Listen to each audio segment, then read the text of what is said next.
In this video, we will be replacing the battery from a 2024 Chevy Malibu Key Fob. The only tool that is needed is a small flathead screwdriver. We will also need a CR2032 battery. I have included a link below for the battery.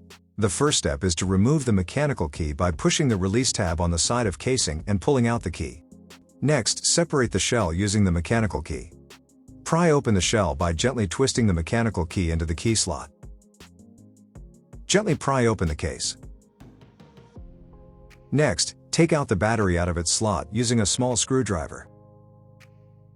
The battery is CR2032. There are markings on the case that specify the battery type and the direction of battery. Get a fresh battery and push the battery into the slot. The positive side is on bottom. After you put the new battery in, there is no need to reprogram the key fob.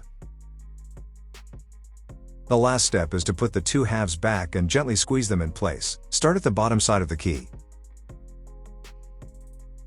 Finally, put the mechanical key back. So there you have it. Thanks for watching.